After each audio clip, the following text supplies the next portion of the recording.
A Rebeca está grávida. É a primeira criança na nossa família depois de tanto tempo. A primeira sobrinha. E todos estão em festa. Eu sei que deveria estar também.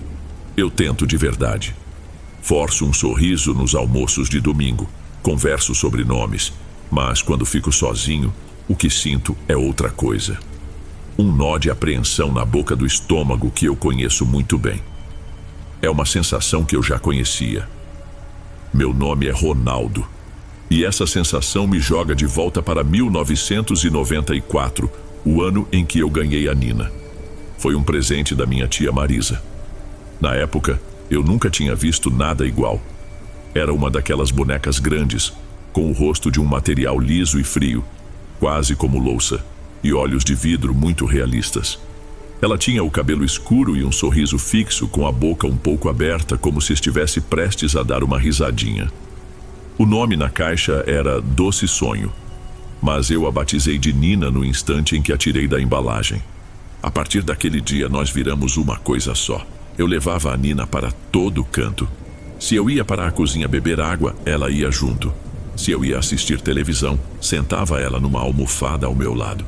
Cheguei a pedir para minha mãe colocar um pratinho para ela na mesa de jantar. Eu mesmo dava a comida na boca dela, limpava o rosto com um guardanapo. Um teatrinho que para mim era completamente real. Minha mãe no começo achava graça. Depois começou a se preocupar um pouco. Ela dizia que os meus outros brinquedos estavam acumulando poeira no quarto, que a Nina estava me fazendo esquecer do resto. Mas não era isso. Os outros eram só plástico e pano. A Nina era diferente. Era como se ela sentisse as coisas também. Uma presença. E eu, na minha cabeça de criança, tinha certeza de que ela gostava tanto de mim quanto eu gostava dela. Essa rotina durou quase um mês. Um dia, à tarde, minha mãe precisou ir ao mercado fazer umas compras maiores e acabou me convencendo a deixar a Nina em casa. Eu sempre a deixava no mesmo lugar, sentadinha em uma cadeira de vime que ficava no canto da sala, me esperando. Quando voltamos, umas 2 horas depois, a primeira coisa que fiz foi correr para a sala, mas a cadeira estava vazia. Procurei pelo meu quarto, embaixo da cama, dentro do armário. Nada. Fui até minha mãe, que estava guardando as compras na cozinha, e disse que a Nina tinha sumido. Ela falou que me ajudaria a procurar assim que terminasse, que eu devia ter esquecido em algum canto. Só que 1 minuto depois, eu a ouvi tentando abrir a porta do quarto dela e não conseguindo. "Você trancou a porta bem?" Ela perguntou ao meu pai, que lia o jornal no sofá. "Eu não. Por quê?" Ele respondeu sem tirar os olhos do papel. "Porque não abre. A maçaneta gira em falso." Aquilo era esquisito. Eles nunca trancavam a porta de casa. Meu pai se levantou, tentou também e confirmou. Ele foi até uma gaveta na estante da sala e pegou uma daquelas chaves mestras fininhas que servem para qualquer porta. Enfiou na fechadura, girou com um pouco de dificuldade e a porta finalmente abriu com um estalo. Minha mãe entrou primeiro, já reclamando de como aquilo era estranho, e então ela ficou quieta. Parou no meio do quarto e olhou para mim, que estava espiando pelo corredor. A voz dela saiu meio sem força. "Filho, acho que você deixou a sua boneca aqui." Fui entrando devagar, e lá estava ela, sentada bem no meio da cama dos meus pais, apoiada nos travesseiros, virada de frente para a porta, como se estivesse vigiando a entrada. Eu não entendi nada. Eu não tinha entrado ali. Mas a estranheza maior veio quando eu a peguei no colo. Um cheiro forte subiu dela. Um cheiro que eu conhecia bem. Era o perfume da minha mãe. Não o do dia a dia, mas aquele floral adocicado que ela só usava para ir em festas de aniversário ou em casamentos. Parecia que tinham derramado o frasco inteiro em cima da boneca. O cheiro tinha grudado no cabelo, na roupa, em tudo. Levei a Nina de volta para o meu quarto, ainda tentando encaixar as peças na minha cabeça. Eu era criança, mas eu era criança. Não ficava pensando muito nisso. Talvez minha mãe tivesse colocado ela lá para me fazer uma surpresa e depois esqueceu. O cheiro forte do perfume era o mais difícil de explicar, mas eu ignorei. Dei uma bronca de leve nela, como se ela fosse uma criança de verdade que tivesse feito bagunça. E o resto do dia passou. Coloquei meu pijama e me deitei com ela, como sempre fazia. Abracei aquele corpo duro e adormeci. Só que no meio da madrugada eu acordei. Não foi por um sonho ruim ou pela vontade de ir ao banheiro.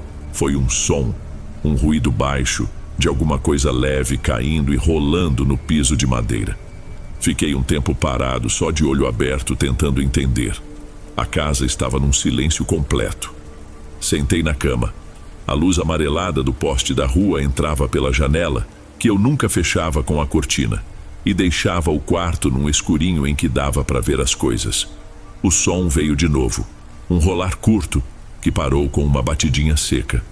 Vinha da direção da penteadeira que ficava encostada na parede oposta à minha cama. Virei o rosto devagar, e foi então que eu a vi. A Nina não estava mais na cama comigo. Ela estava lá, do outro lado do quarto, sentada em cima da penteadeira, entre um frasco de desodorante e um porta-joias. Um tubo de metal, acho que de laquê, estava caído ao lado dela, no chão. Tinha sido ela quem o derrubou. Eu prendi a respiração. Como ela tinha ido parar ali? Eu a tinha deixado debaixo das cobertas do meu lado. Ela estava de costas para mim, virada de frente para o espelho grande do móvel. Só que, pelo reflexo, ela não olhava para o próprio rosto. O reflexo dela no vidro escuro estava virado na minha direção. Aquele sorriso pintado e os olhos de vidro me encaravam de dentro do espelho, fixamente. Por um instante eu não me mexi. Apenas fiquei ali, sentado na cama, encarando a imagem dela no espelho. Não era medo, ainda não. Eu não sabia o que pensar. Meu corpo ficou pesado. Na minha lógica infantil, só havia uma explicação. Ela tinha feito aquilo de propósito. E eu estava bravo. Levantei da cama, os pés descalços, sentindo o frio do piso de madeira, e fui com raiva até a penteadeira. Peguei a Nina nos braços. O plástico dela parecia mais frio que o normal. "O que você pensa que está fazendo?" Sussurrei com a voz carregada de uma raiva infantil. "Seu lugar é na cama, comigo." Levei-a de volta como quem carrega uma criança teimosa. Coloquei-a deitada ao meu lado, debaixo das cobertas. Eu ainda estava irritado, então me virei de costas para ela. Mas a sensação de ter sido observado não passava. Me virei de volta, talvez para ajeitar o travesseiro dela ou cobri-la direito. E foi nesse momento que aconteceu. Num movimento rápido, seco, que fez um som de plástico rangendo, a cabeça dela girou na minha direção, sozinha. O rosto dela parou a 100 centímetros do meu. E não era o mesmo rosto, o sorriso tinha desaparecido. A boca, antes aberta numa risadinha, agora estava fechada e repuxada para baixo, numa linha dura, de raiva. As sobrancelhas pintadas, que eram 2 arcos suaves, pareciam contraídas com uma cara de ódio, de raiva mesmo. Ela não era mais a doce sonho. Era uma coisa pequena e raivosa me encarando no escuro. Foi aí que o grito saiu. Um grito agudo que quebrou o silêncio da casa e arranhou a minha própria garganta. Eu a joguei para longe com um tapa e ela caiu no chão com um baque oco. A porta do quarto se abriu com um estrondo e a luz do corredor entrou com tudo no quarto. Era meu pai, de pijama, com o rosto amassado de sono e os olhos arregalados de susto. "Ronaldo, o que foi? Que gritaria é essa?" Ele perguntou, vindo na minha direção. Eu não conseguia falar, apenas me encolhi na cama, tremendo, e apontei com o dedo para onde a boneca tinha caído. "Ela... o rosto..." Eu soluçava. "Ela ficou brava comigo." Meu pai seguiu meu dedo. Ele viu a Nina caída perto da porta. Com um suspiro, ele foi até lá e se abaixou para pegá-la. Ele a levantou, olhou para o rosto dela e congelou. Eu vi a cor sumir do rosto dele, os olhos se fixarem naqueles traços raivosos. Ele ficou 1, 2, 3 segundos olhando para aquilo, completamente paralisado. Então ele piscou como se acordasse de um susto e olhou para mim. Ele forçou um sorriso que não chegou nem perto dos olhos. "Ah!" Ele começou, a voz um pouco trêmula. "É isso, filho. É uma função dela. Ela faz careta, tá vendo? Para brincar." Ele se aproximou da cama e me mostrou a boneca, mantendo uma distância segura. "Não precisa ter medo, é assim mesmo."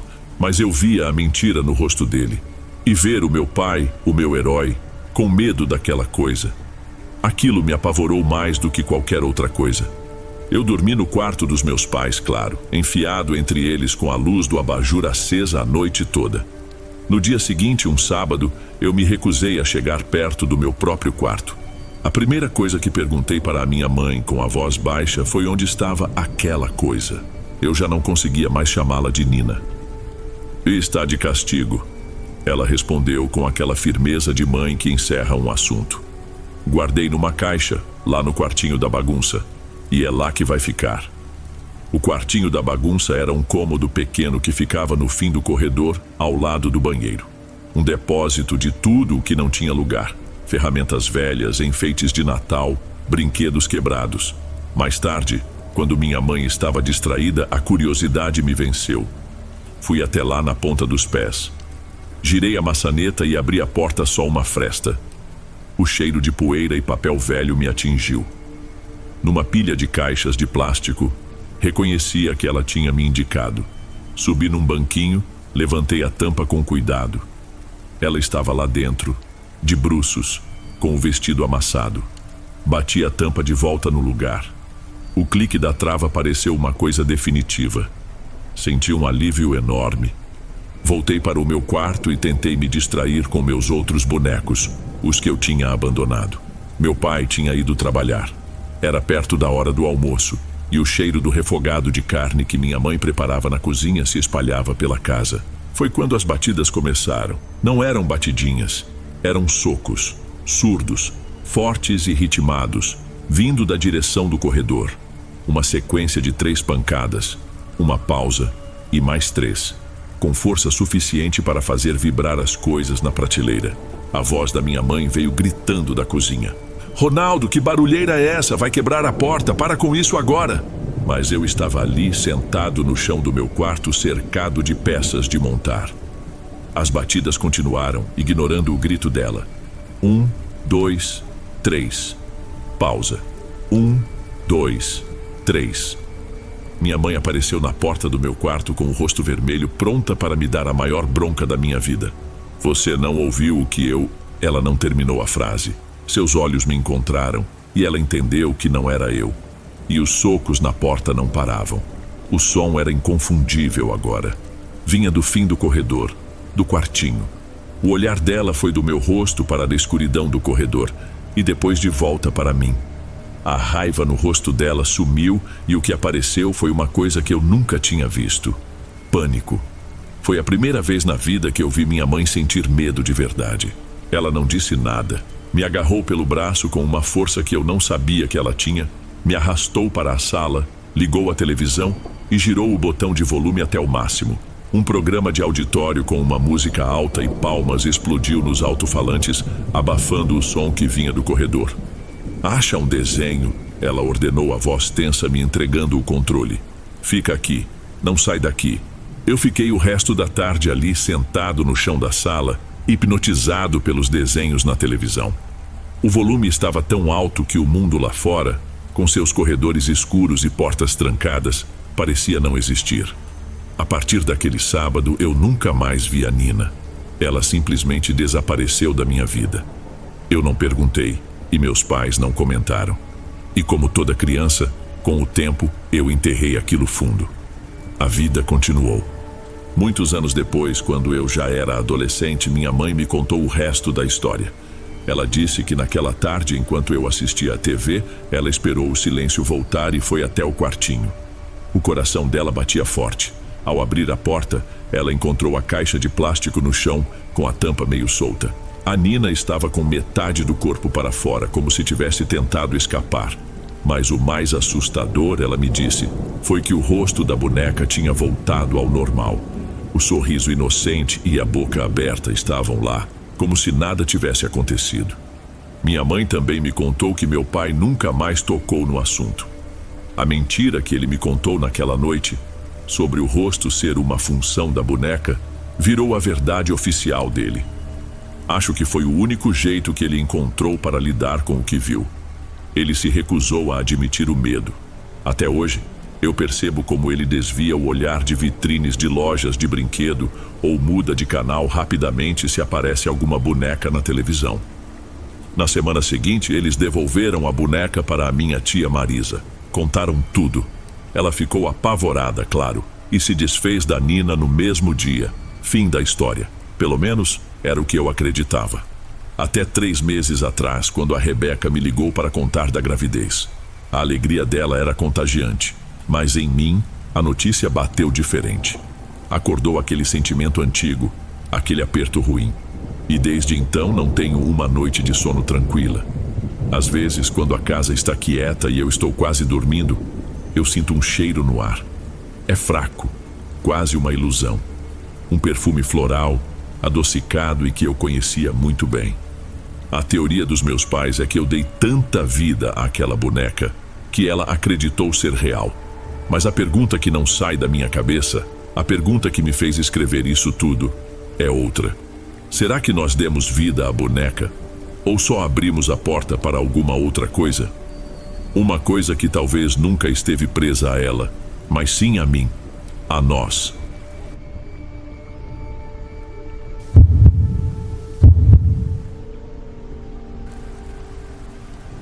Toda família tem seus segredos, mas o da minha avó não era um caso qualquer.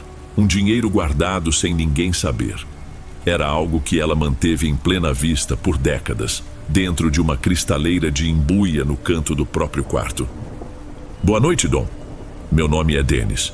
A história que vou contar chegou ao fim em 2018. Mas a verdade é que ela começou muito antes. Talvez antes mesmo de eu nascer.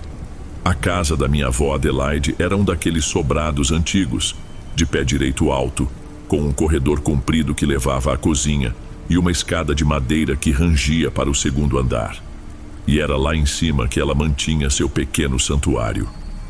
A cristaleira ficava no canto do quarto dela, bem em frente à cama. Tinha portas de vidro e uma luzinha branca, daquelas de presépio, que ela acendia toda noite, sem falta.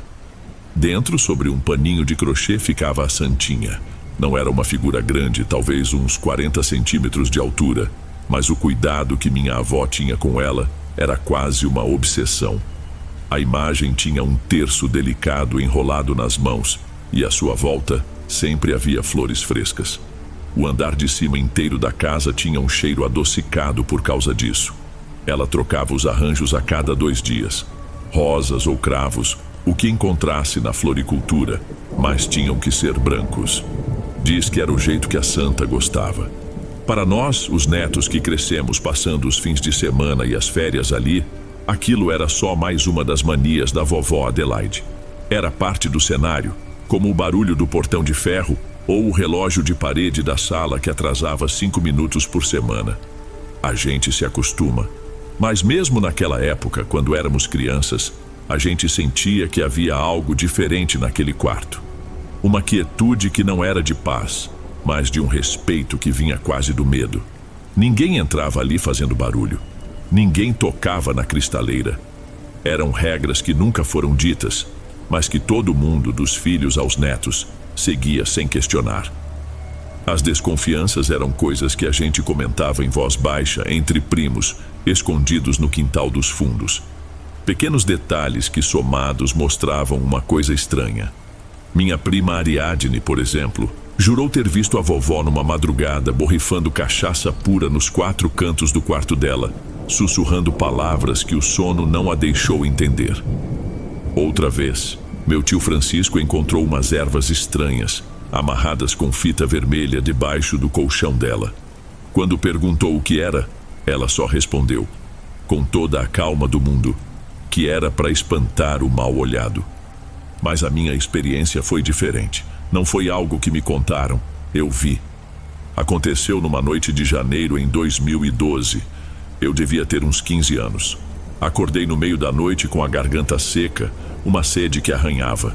O filtro de barro ficava na cozinha, no andar de baixo. Levantei sem fazer barulho e, ao passar pelo corredor, vi uma fresta de luz saindo por baixo da porta do quarto da minha avó. A porta estava entreaberta. Minha primeira reação foi pensar que ela tinha passado mal. Empurrei a porta 1 centímetro, só o bastante para espiar. Essa imagem nunca mais saiu da minha cabeça. Vovó Adelaide estava ajoelhada no chão de camisola, em frente à cristaleira aberta. A única luz era a da própria vitrine, que desenhava o rosto concentrado dela na luz. Ela segurava uma agulha de costura. Com uma firmeza que não parecia de uma senhora da sua idade, ela espetou a ponta do próprio polegar. Eu prendi a respiração. Ela então apertou o dedo sobre a base de gesso da santinha e deixou uma única escura gota de sangue pingar ali. Enquanto o gesso sugava o sangue, ela sussurrou tão baixo que eu mal consegui ouvir. Para não te faltar força, eu não fiz barulho. Só recuei devagar, sentindo o piso gelado debaixo dos pés. Voltei para o meu quarto. Deitei na cama e fiquei de olhos abertos até o dia clarear, só escutando meu coração bater. Aquilo não era uma reza, não era a devoção que eu conhecia das missas de domingo. Era outra coisa, um trato. E depois daquela noite, eu nunca mais consegui olhar para aquela imagem ou para a minha avó do mesmo jeito. Os anos se passaram. Eu me mudei para outra cidade, comecei a trabalhar. E as visitas à casa da minha avó ficaram mais espaçadas. A memória daquela noite ficou guardada, trancada, como algo que a gente prefere não mexer.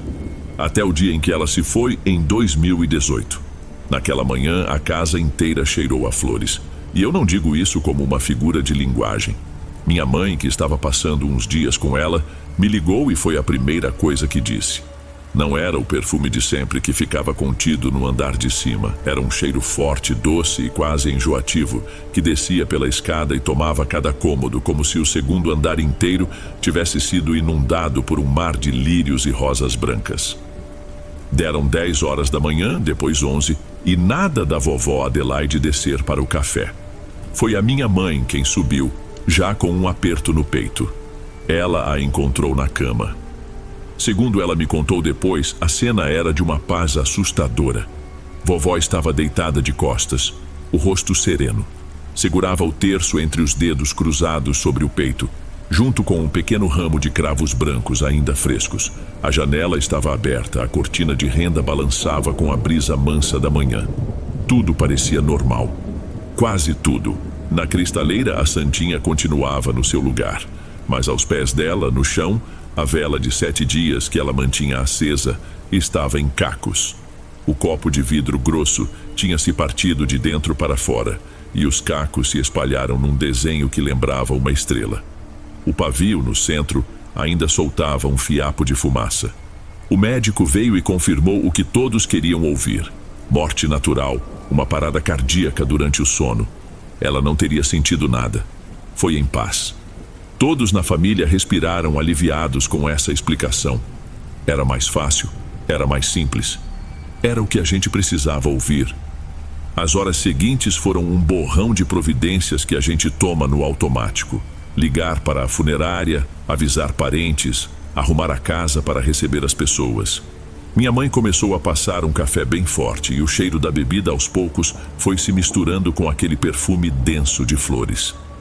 As vizinhas não demoraram a chegar, trazendo cadeiras de plástico, de madeira, cada uma de um jeito, que foram se espalhando pela sala de estar. O corpo da vovó chegou no fim da tarde, já no caixão, que foi posicionado no centro da sala.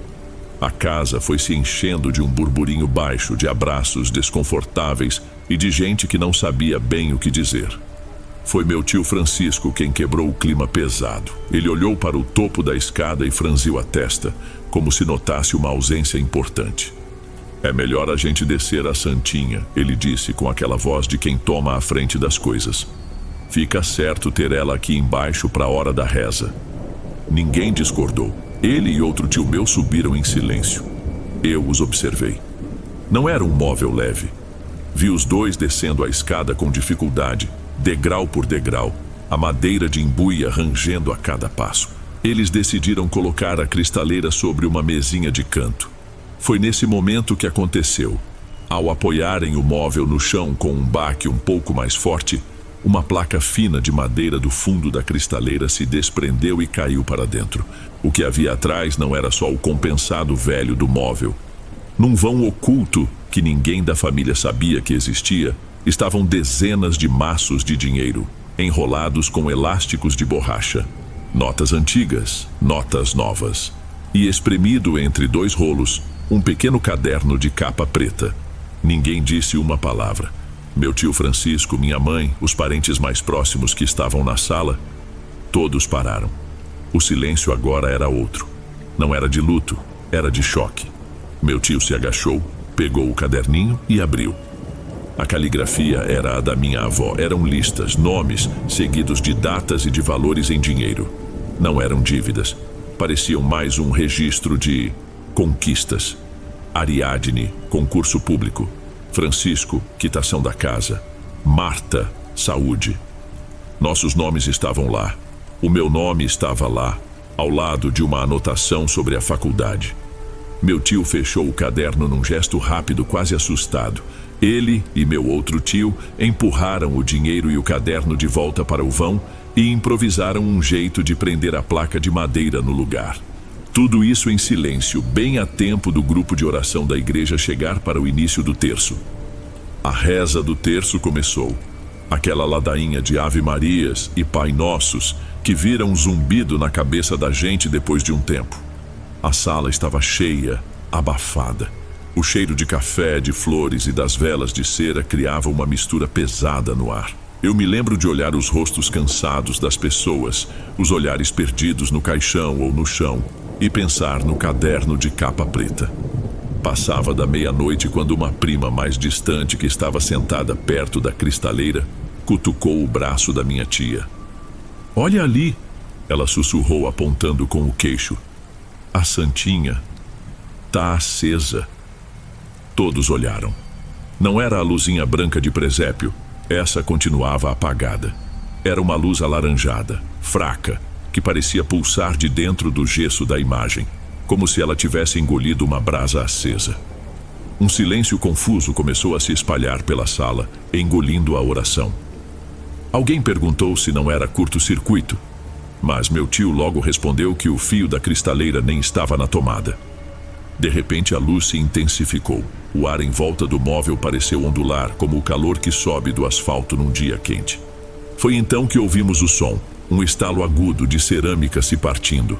Uma linha escura, fina como um fio de cabelo, apareceu na túnica branca da imagem. Logo depois outra, e mais outra, formando uma teia de rachaduras por todo o corpo da santa. E das fissuras começou a vazar um líquido, escuro, espesso, quase um piche, que descia lentamente pelo gesso branco, manchando o manto e as mãos postas em oração. O cheiro que subiu não era de flor nem de vela. Era um cheiro de coisa antiga, de ferro e de poeira guardada por um século. Antes que alguém pudesse sequer pensar em reagir, aquilo pegou fogo. Foi um fogo que apareceu de uma vez só, de dentro para fora. A imagem inteira foi tomada por um fogo azulado e rápido que não produzia fumaça. Ele consumiu a tinta, o gesso, o líquido escuro, tudo, em questão de segundos, num silêncio assustador. O fogo se apagou sozinho, tão rápido quanto começou, sem queimar a cristaleira, sem nem escurecer o paninho de crochê. E onde antes estava a figura serena da santinha, agora havia outra coisa. Uma figura do mesmo tamanho, mas feita de um material escuro, queimado como osso queimado. Um esqueleto. Uma caveira com suas órbitas vazias nos encarava de dentro da vitrine de vidro. Ninguém gritou, ninguém correu. A sala inteira, com mais de 30 pessoas, ficou em um silêncio absoluto e pesado. Todos nós, família, vizinhos, amigos da igreja, apenas olhávamos para aquilo. E no fundo, eu acho que todo mundo entendeu. Aquela não era uma santa. E a dívida da minha avó, talvez, não tivesse sido enterrada com ela. O silêncio na sala durou o que pareceu uma vida inteira. Foi meu tio Francisco quem o quebrou. Ele pigarreou, limpando a garganta, olhou para o chão por um instante e então, com a voz trêmula e mais baixa, recomeçou a reza de um ponto qualquer. Santa Maria, Mãe de Deus, rogai por nós, pecadores. Um a um, meio que no automático, as vozes dos parentes mais próximos se juntaram à dele. O resto das pessoas, os vizinhos, os amigos, apenas olhavam sem entender para aquela cena de uma família que escolhia, na cara dura, fingir que nada tinha acontecido. Ninguém olhou para a cristaleira de novo naquela noite. O velório continuou até o amanhecer, com os olhos de todos fixos no chão, no caixão, em qualquer lugar que não fosse aquele canto da sala. No dia seguinte, depois do enterro, meus tios subiram a cristaleira de volta para o quarto da vovó. Colocaram-na no mesmo lugar com a figura de ossos lá dentro e trancaram a porta. Ninguém sugeriu jogar fora, quebrar ou queimar. Foi um acordo mudo. Aquilo pertencia à casa e a casa pertencia àquilo. Isso aconteceu há alguns anos. A casa foi colocada à venda logo em seguida, mas não aparece comprador. Meus tios tentaram alugar, mas os inquilinos não ficam mais que um mês. Reclamam de uma atmosfera estranha, de um silêncio que parece observar. Na semana passada, minha mãe me pediu para ir até lá. Precisava pegar uns documentos antigos da vovó que ficaram numa gaveta na sala. Coisa de inventário, burocracia. Fui sozinho.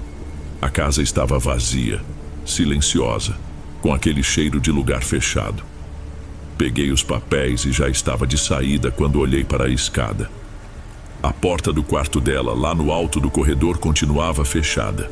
Uma parte de mim gritava para ir embora e nunca mais voltar. Mas a outra precisava saber. Subi devagar o rangido dos degraus na casa vazia. Parei em frente à porta de madeira escura e por um instante só fiquei ali, olhando para a fechadura. Então, sem saber bem o porquê, encostei o ouvido na madeira fria. Eu esperava o silêncio, mas não foi o que eu ouvi. Do lado de dentro veio um som, baixo, mas claro. Um arranhado, lento, constante e ritmado. Um som de unha, talvez, arrastando na madeira da porta, sem pressa alguma. Como se a coisa soubesse que eu estava ali. Como se estivesse com toda a paciência do mundo apenas esperando. Eu desci aquela escada sem correr. Abri a porta da frente, saí para a calçada e só então senti o ar encher meus pulmões de novo. O caderno com o meu nome está lá dentro. A imagem de ossos está lá dentro. E aquela coisa, seja lá o que for, a quem minha avó Adelaide serviu a vida inteira, também está. E agora ela sabe que eu sei. E eu sinto que cedo ou tarde ela vai vir cobrar a minha parte da herança.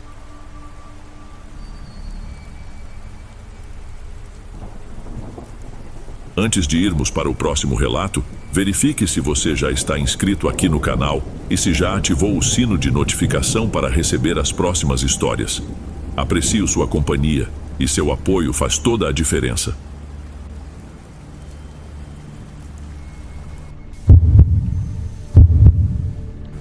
Existem promessas que são só palavras ao vento. Outras não. Algumas promessas têm peso, quase como se fossem uma coisa de verdade, que pesa. A que eu fiz com minha bisa, infelizmente, era do segundo tipo. Uma das coisas que eu mais gostava de fazer era dar um pulo na casa da minha bisavó Almerinda. Ela morava sozinha num sobrado antigo, numa daquelas ruas bem tranquilas de bairro, onde as árvores são velhas e as crianças ainda conseguem brincar na calçada no fim de tarde. Para mim, a casa dela era um tipo de refúgio. Entrar ali era como me desconectar da correria das minhas obrigações, da faculdade, do trabalho. O lugar tinha sempre o mesmo cheiro, uma mistura do café que ela mantinha na garrafa térmica com o perfume suave de alfazema que parecia que vinha da madeira dos móveis. Eu tentava visitá-la a cada 15 dias, geralmente nos fins de semana. A gente sentava na pequena sala de estar, com o piso de tacos encerados que rangiam de um jeito familiar, e passava horas ali.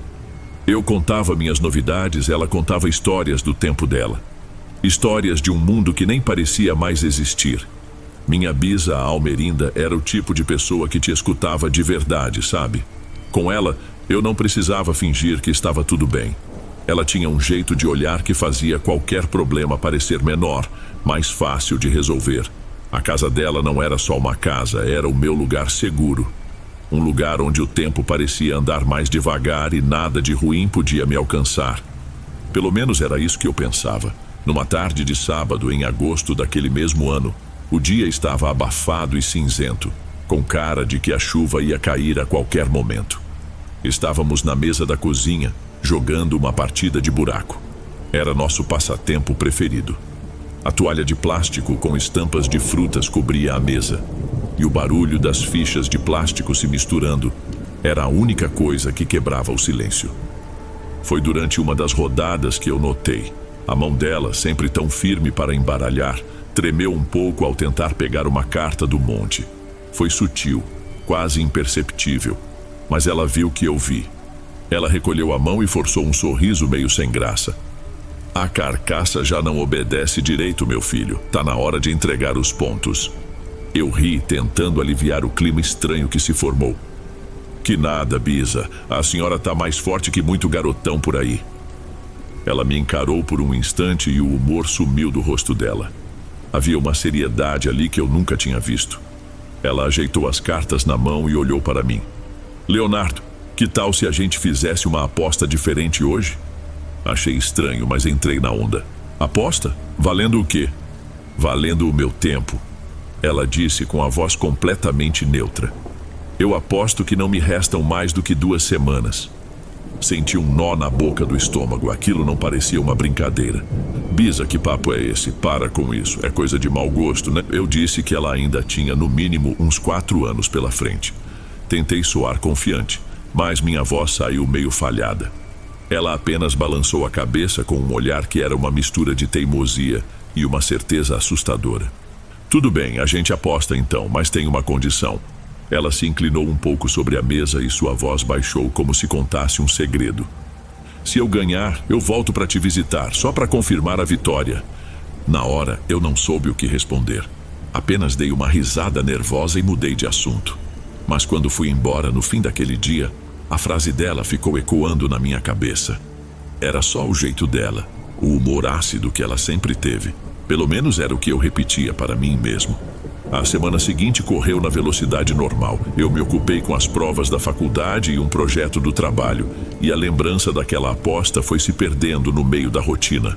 Cheguei a me sentir um pouco idiota por ter ficado tão grilado com o que, no fim das contas, era só uma fala esquisita de uma senhora de idade. A vida seguiu. Até que no sábado seguinte meu celular tocou. Era minha mãe, Rúbia. A voz dela estava tensa, apressada. Disse que a Bisa tinha passado mal, uma tontura forte, e que a levaram para o hospital. Naquele exato momento, a conversa na mesa da cozinha voltou com tudo na minha cabeça. Senti um nó se formando na garganta. As notícias que vieram nas horas seguintes só pioraram a situação. Encontraram algo nos exames. Um câncer já espalhado, agressivo. Os médicos foram diretos, sem falsas esperanças. Não havia muito o que fazer. Eu não tive coragem de ir ao hospital. Usei o trabalho como desculpa, mas a verdade é que eu estava com medo. Medo de encará-la, de ver nos olhos dela a confirmação daquela nossa aposta. Minha mãe me ligava todos os dias com atualizações e a cada ligação a voz dela parecia mais cansada, mais triste. E eu só conseguia pensar no prazo. 1 semana, depois 10 dias. Na noite em que a 2ª semana se completou, o telefone tocou de novo. Eu sabia o que era antes mesmo de atender. Do outro lado da linha, o choro contido da minha mãe confirmou tudo. Ela se foi, meu filho, descansou. Desliguei o telefone e fiquei sentado na beirada da minha cama no escuro. A primeira parte da promessa tinha se cumprido. Agora, restava saber se a segunda também seria. Eu não sei dizer quantas horas fiquei ali, encarando o nada. O luto pela morte dela se misturava com uma expectativa terrível, uma ansiedade que me dava um calafrio. Tentei me forçar a dormir. Disse a mim mesmo que minha cabeça estava exausta criando coisas, mas o sono não vinha. A casa estava num silêncio profundo, o tipo de silêncio que só acontece de madrugada, quando parece que você é a única pessoa acordada no mundo. Foi quando eu ouvi. Veio do corredor. Um estalo seco, seguido de um rangido baixo. Era o som de um dos tacos de madeira do piso, um que eu conhecia bem, que sempre fazia barulho quando a gente pisava. Tentei me convencer de que era só a casa trabalhando, o assoalho se ajeitando com a mudança de temperatura. Coisa normal. Mas meu corpo inteiro ficou rígido na cama, e meus ouvidos pareciam captar qualquer coisinha. Então, um novo rangido mais perto e outro, e mais um. Não era a casa. Eram passos, lentos, arrastados, com um ritmo hesitante, de quem não tem muita firmeza nas pernas. Eles vinham pelo corredor, na direção exata do meu quarto. Cada passo era uma tortura. O som se aproximava devagar, sem pressa alguma. Meu coração batia de um jeito descompassado, um barulho surdo dentro do meu peito. Fiquei completamente imóvel, com o lençol puxado até o queixo, apenas esperando. Os passos pararam bem em frente à minha porta. O silêncio que se seguiu foi pior do que o barulho. Eu prendi a respiração, esperando o giro da maçaneta, a porta se abrindo. Mas nada aconteceu. Apenas o silêncio e a escuridão. Minha mente gritava que era um ladrão, que eu devia pegar o celular e ligar para a polícia, mas eu não conseguia mover um único músculo. Eu sabia que não era um ladrão. E então o cheiro começou. Um perfume adocicado, floral, alfazema. O mesmo cheiro suave que ficava nas roupas da minha bisa, que perfumava a casa dela. Primeiro, foi só uma brisa leve. Depois, foi ficando mais e mais forte, até que o aroma tomou conta do quarto inteiro, denso, quase sufocante. Era inconfundível. Era ela. Senti um pavor como eu nunca tinha sentido na vida. Não era mais uma suspeita, uma paranoia. Era uma certeza. Ela estava ali. Os passos recomeçaram, mas agora do lado de dentro do quarto. O mesmo ritmo lento, arrastado, vindo da porta e se aproximando da minha cama. Eu fechei os olhos com toda a força que tinha, como se não ver pudesse me proteger de alguma forma. Os passos pararam ao lado da cama, e então eu senti um peso. O colchão afundou na ponta da cama, perto dos meus pés, como se alguém tivesse acabado de se sentar ali. Não foi uma impressão. A cama se moveu, o lençol esticou. Havia algo, ou alguém, sentado ali comigo, no escuro do meu próprio quarto. O tempo parou de fazer sentido. Eu não sei se fiquei 1 minuto ou 1 hora deitado daquele jeito, sentindo aquele peso na minha cama. Meu corpo todo era uma coisa só, um bloco de tensão. Eu não ousava respirar fundo com medo de que qualquer movimento, por menor que fosse, pudesse chamar a atenção daquilo que estava sentado a centímetros de mim. O cheiro de alfazema era tão forte que parecia ter preenchido meus pulmões. Na minha mente, uma imagem surgiu vinda do fundo da infância. Eu devia ter uns 7 ou 8 anos, derrubado na cama por uma febre alta. E a minha bisa, a Almerinda, estava ali, sentada exatamente naquele mesmo lugar, na ponta da cama, passando a mão na minha testa e cantando baixinho para me fazer dormir. A lembrança era tão nítida, tão cheia de carinho e segurança. Foi essa memória que me quebrou, porque foi então que a voz começou. Primeiro foi só um murmúrio, um som baixo, aéreo como o de folhas secas, se arrastando no chão. Um sussurro que parecia vir de muito longe e, ao mesmo tempo, de dentro da minha cabeça. Era uma voz fina, sem força, sem vida. A voz de alguém que já não tem mais ar nos pulmões para falar. E o sussurro começou a tomar forma, a se transformar numa melodia. A melodia da canção de ninar da minha infância. Dorme, menino, dorme agora. A voz era dela. Eu reconheci no mesmo instante. Era o timbre da minha bisa, mas distorcido, oco. Uma imitação terrível, como uma gravação antiga e gasta sendo tocada num aparelho quebrado. O som arranhava o silêncio do quarto e cada sílaba acabava comigo. Que o bicho vem lá de fora. Eu não conseguia gritar. O som ficou preso na minha garganta, um nó de puro pavor. As lágrimas começaram a descer pelo meu rosto, quentes e silenciosas. Eu estava encolhido, ouvindo a memória mais segura da minha vida ser transformada na coisa mais horrível do mundo. A pessoa que me passava segurança, que cuidava do meu sono, estava ali, no escuro, cumprindo sua promessa de uma forma que eu jamais poderia ter imaginado. E ela continuava a cantar sem parar, a melodia assustadora flutuando no quarto com aquele cheiro forte de alfazema. A canção parou no meio de uma frase. O silêncio que caiu no quarto era pesado, denso, como se o ar estivesse pesado. Fiquei ali, encolhido, esperando o que viria a seguir. Depois de um tempo que pareceu uma eternidade, o peso se foi. Senti o colchão subir lentamente, voltando à sua forma normal. A cama deu um último estalo, e o vazio que ficou no lugar era quase tão assustador quanto a presença. Ouvi os passos de novo, O mesmo som arrastado se afastando da cama, cruzando o chão do meu quarto em direção à porta.